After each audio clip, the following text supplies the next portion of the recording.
को पाप से है तारती। कर्पूर गौरम करुणावतारम संसार सारम भुजगेन्द्रहारम सदा वसनतम हृदयाल विन्दे भवानी सहितं नमामि। त्वमेव माता च पिता त्वमेव बन्धु जगता त्वमेव विद्या ब्रह्म त्वमेव सर्वं मम देव देव। पापियों को पाप से है तारती। पापियों को पाप से है तारती। पापियों को पाप से है तारती। ओम जो शांतिरंतरिक्षं शांति पृथ्वी शांति आपः शांति रोगदया शांति वनस्पतयः शांति विश्वे देवाः शांति क्षमा शांति रेदेः। ओम यतो यदा समीहसे ततो नो अव्यं पुरुषन्नः कुरु प्रजाभ्यो शांतिर्भवतु।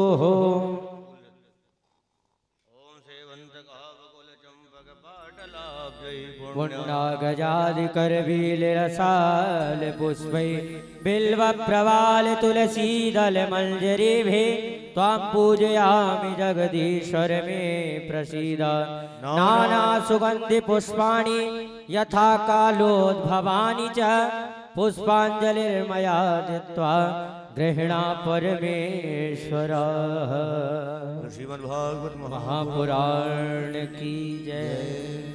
बोले हृदय राम बाबा की जय। पूजन करवा दो महाराज जी से। थाली पकड़ लो। ओम तुर्यम वस्तु गोविंदम तब्बुमेव ग्रहणो समगो भूता।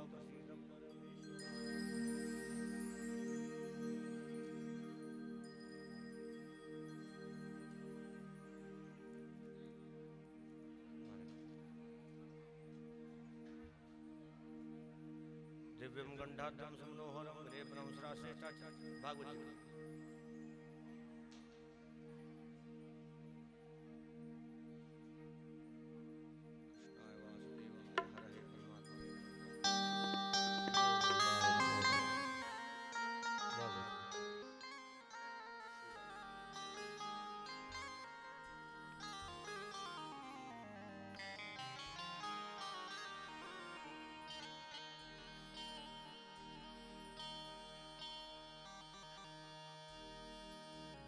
श्री राधे श्री राधे श्री राधे।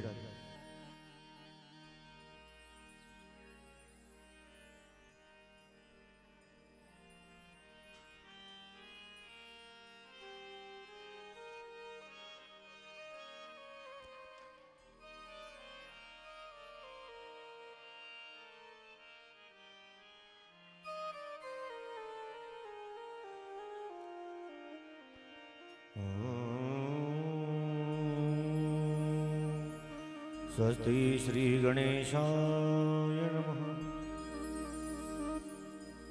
श्री सरस्वते नमः। श्री सद्गुरुदेवाय नमः।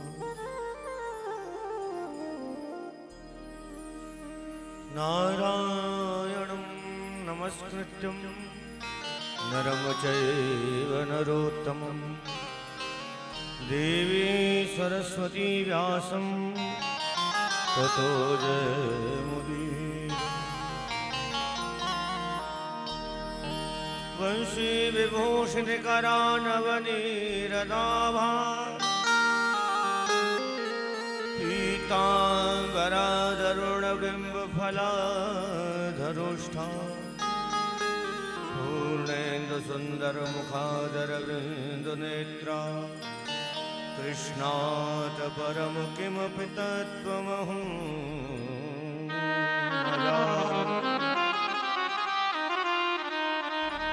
नीलाम्बुजस्य मलकोमलाङ्गं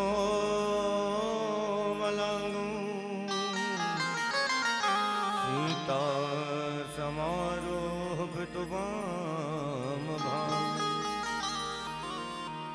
पाणो महासायकचारुचापं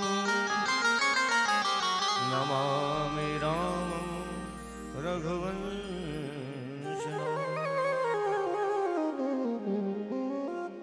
लाल देह लाली लसे अर धर लाल लंगोर वज्र देह दानव दलन जय जय जय कपीर।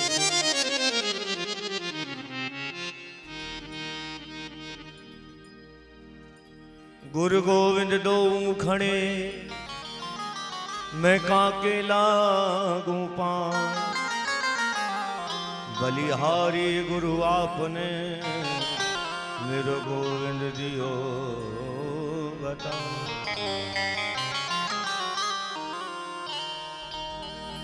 श्री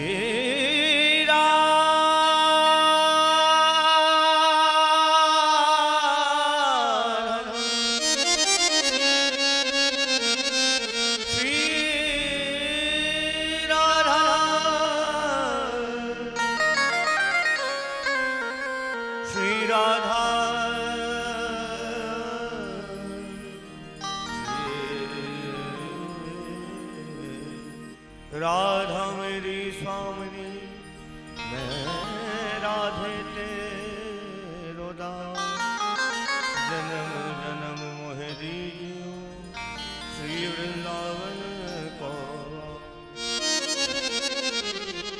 जय जय श्री राधा रमण जय जय नवल किशोर जय गोपी चित चोर प्रभु के जय जय माखन। बोले श्रीमद् भागवत महापुराण की जय, सद्गुरुदेव भगवान की जय, वेद व्यास भगवान की जय, संत समाज की जय, सुखदेव जी महाराज की जय, हृदय राम महाराज की जय, हनुमान जी महाराज की जय, जय जय श्री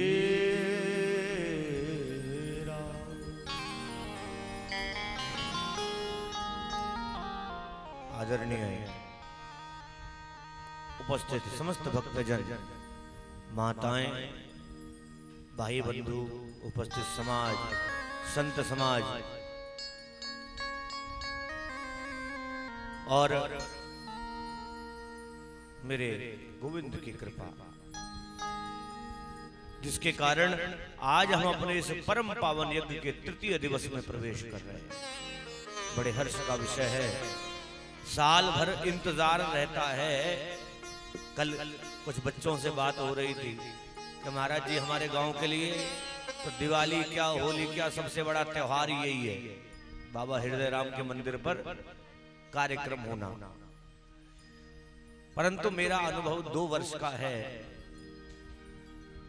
कहते तो सब है कि हमारा त्योहार है, पर उस त्योहार में आगे मनाने के लिए कोई ही उपस्थित नहीं होता है। बात करने की जगह उसको हम लोग कर्म करें, मंदिर के प्रति आकर के व्यवस्था को देखें, क्या बिगड़ रहा है, क्या संभल रहा है, क्या आवश्यकता है। आपका ये तीर्थ है, गांव का तीर्थ है। और मैं तो कहता हूं भगवान ने जितनी बड़ी सामर्थ्य इस गांव के अंदर दी है, ऐसे कोई एक आध ही परिवार होगा जो बड़े निम्न स्तर पर होगा। बाकी जो बसे हुए पुराने परिवार हैं सब बढ़िया अच्छा अपना खा पी रहे हैं, है ना। पर भगवान की व्यवस्था के लिए कोई कहे भैया मंदिर में चला जा, देखा कोई व्यवस्था की कमी हो करवाओ, क्योंकि हम लोग पीछे हट जाते हैं। कारण है भगवान ने प्रेरणा तो दी, पर उस प्रेरणा को कार्य रूप लाने के लिए हमें मन नहीं दिया। अब भगवान मन दे दे तो पैसा खर्च करना पड़ेगा, और पैसा खर्च करना पड़े तो प्यारे दिक्कत की बात। परंतु हमारे बाबा की कृपा इतनी जोरदार, जहां प्रतिवर्ष कम से कम, मैंने पिछले वर्ष देखा तो कम से कम भी 1.5 लाख लोगों का भोजन होगा, 1 से 1.5 लाख लोगों का भोजन। तो इतनी बड़ी व्यवस्था मेरे बाबा की कृपा से होती है। तो मैं तो कहता हूं इस बस्ती के ऊपर एक ऐसे संत की कृपा है जो कभी भी अपनी बस्ती को खाली नहीं रहने देते। तो क्यों ना उनका बार बार धन्यवाद किया जाए। कैसे किया जाए? उनके मंदिर की व्यवस्था को अच्छे से संभाला जाए।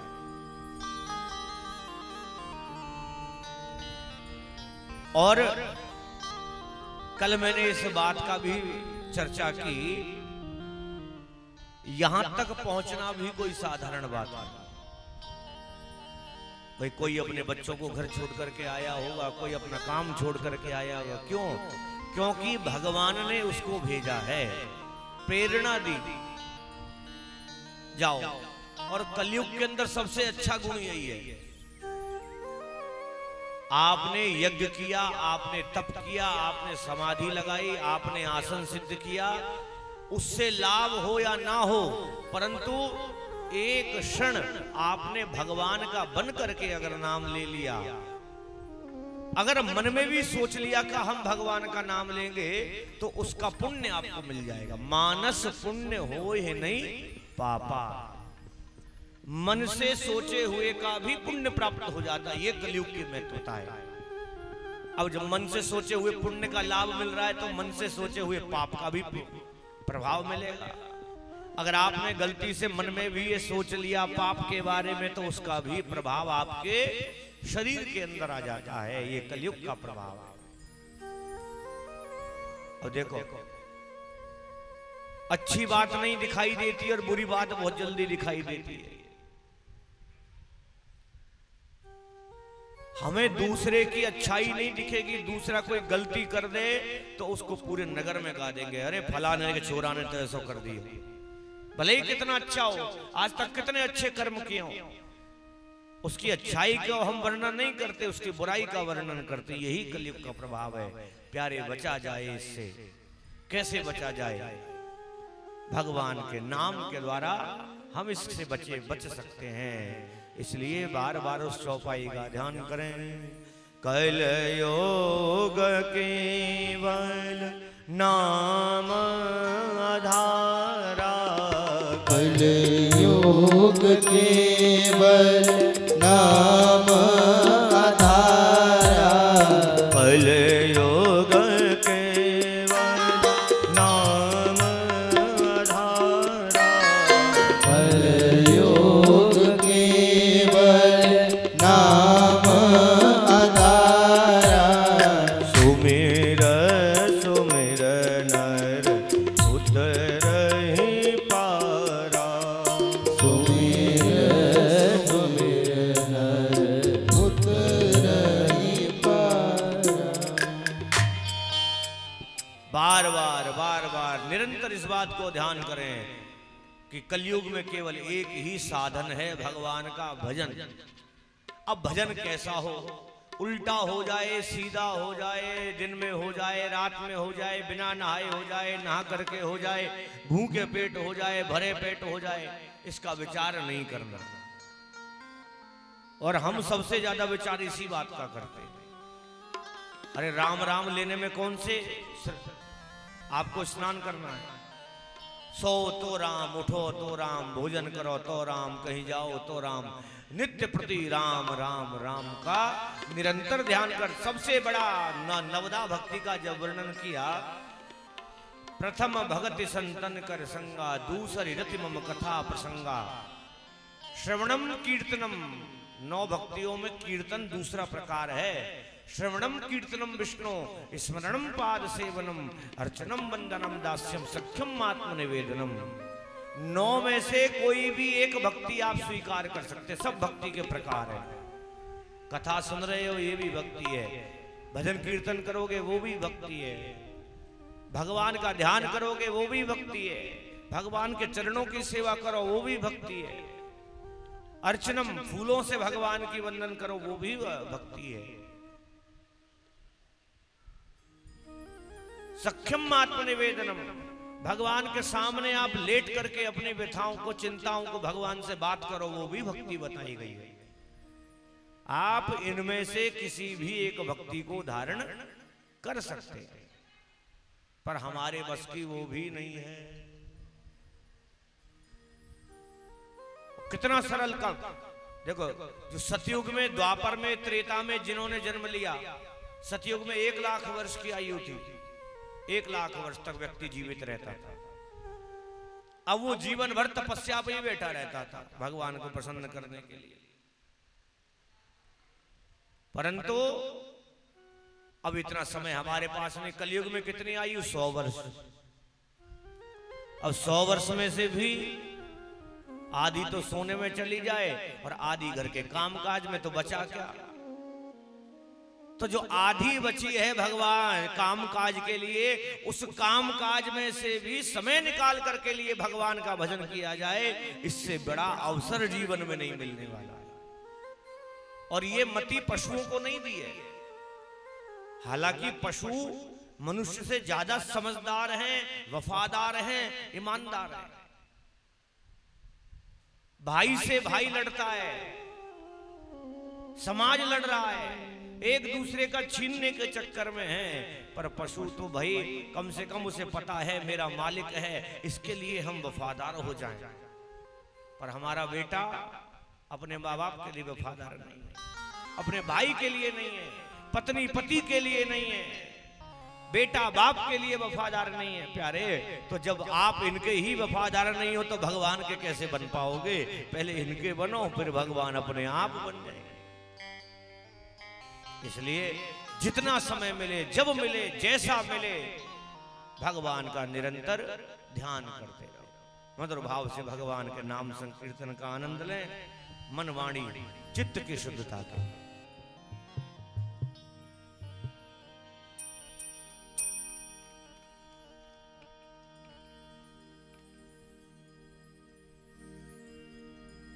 अरे अमृत है हरि नाम जगत में, इसे छोड़ विषय विष पीना क्या? हरि नाम नहीं तो जीना क्या? हरि नाम जगत जीना क्या? अमृत है हरि नाम जगत में, अमृत है हरि नाम जगत में, अमृत है हरि नाम जगत में, अमृत है हरि नाम जगत में। इसे छोड़ विषय विष पीना क्या? हरि नाम नहीं तो जीना क्या? हरि नाम नहीं तो जीना क्या? हरि नाम नहीं तो जीना क्या? हरि नाम नहीं तो जीना क्या? श्री राधे राधे मधुर भाव से ताली से वाह हरि बोल।